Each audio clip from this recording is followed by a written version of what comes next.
Hello, cherished viewers. Welcome back to Sandy Home Recipe. Yamaka about Sandy Home Recipe. Send the can I'll show you a video. Remember, rem so subscribe. Now I share. Now I like it. No me a notification bell no. Say the video be a better one on Sabeka. And never so I say be grilled tilapia with fried yam chips. Yes, that's it. Oba brandy with ginger, fresh pepper, bell pepper, garlic, onion, grove, new rosemary.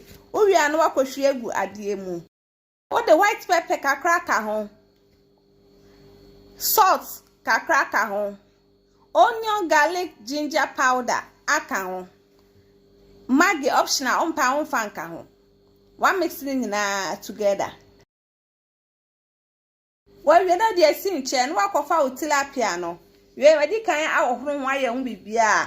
Uri anu amake ho.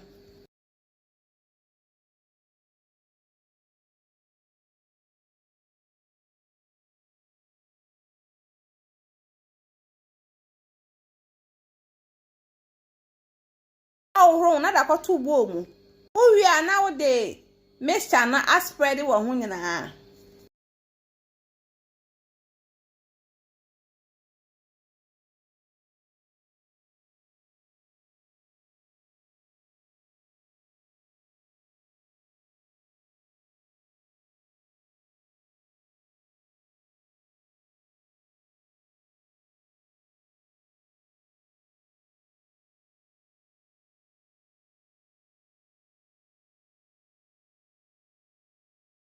so ya ko she feed mu for 1 or 2 hours esa wunya more taste.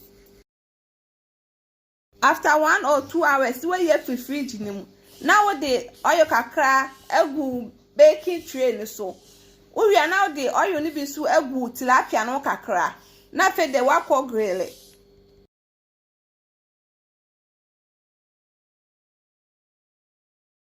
we grill for 45 minutes. We fa obare no wasensen wo sensen wi a no watwitwa no entiantia barrier no madi kan asensen deda.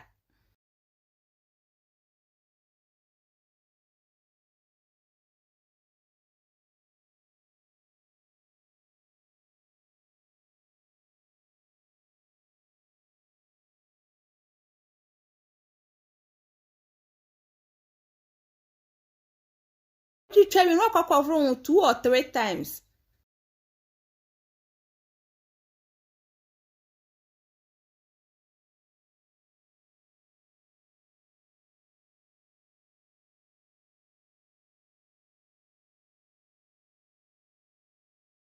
Oru nwawie na di nso foforo agumu na wo de enchin kakra eden aka ho.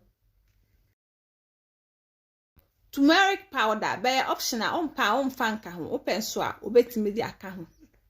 Na we just wo for 20 minutes. After 20 minutes no na we yi no akwache wa anwa adomu.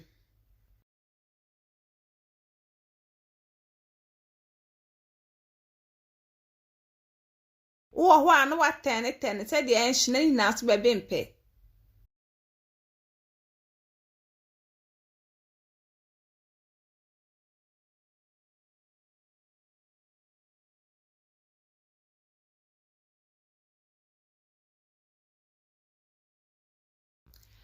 Are you ready?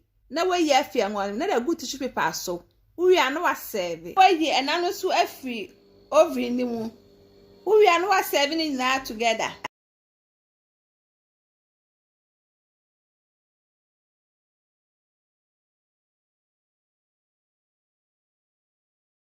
Please remember to subscribe and share if you are new to our channel.